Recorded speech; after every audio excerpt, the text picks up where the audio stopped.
Class 10 का chapter second है polynomial exercise 2.4 question number 12 देखो क्या है। इसमें हमको वेरीफाई करना है इस क्वेश्चन को। देखो किस तरीके से करेंगे इस क्वेश्चन।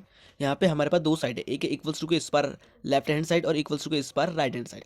या हमको इसको सॉल्व करके ये इक्वल प्रूव करना है या इसको सॉल्व करके इसके इक्वल प्रूव करना है। अब ईजी पड़ेगा ये, क्योंकि ये तो किसी का फॉर्मूला बनता है और इसकी जगह हम किसी का फॉर्मूला रखेंगे तो वो उसको पुट करना मुश्किल हो जाएगा। तो इसलिए हम इसी को रखते हैं RHS साइड को, राइट हैंड साइड। अब मैं यहाँ पे राइट हैंड साइड क्या, मेरी जो इक्वल्स टू के इस पार वाली टर्म है, इस पूरे को मैं यहाँ पे नोट डाउन कर लेता हूँ।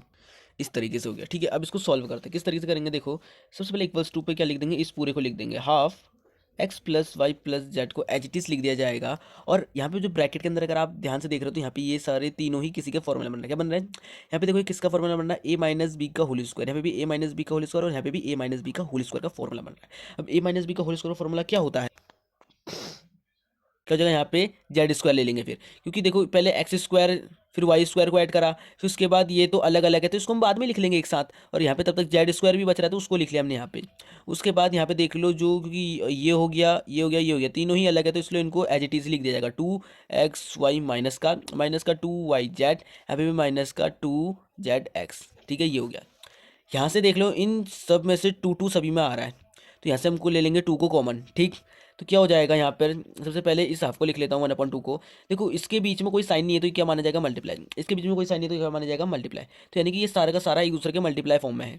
तो यानी कि जब मैं इन सब में से 2 को कॉमन ले लूँ तो मैं इसके साथ मल्टीप्लाई में लिख सकता हूँ, ठीक।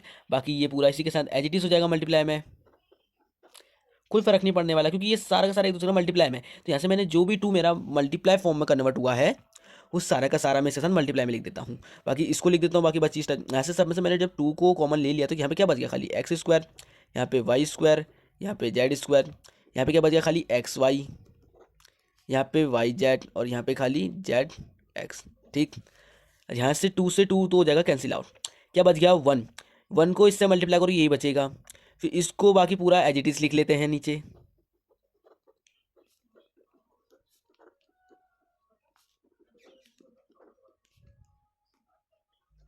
अगर आप इसको ध्यान से देखो तो ये किसी का फॉर्मूला बन रहा है। किसका फॉर्मूला बन रहा है, x³ plus y³ plus z³ minus 3xyz का फॉर्मूला बन रहा है।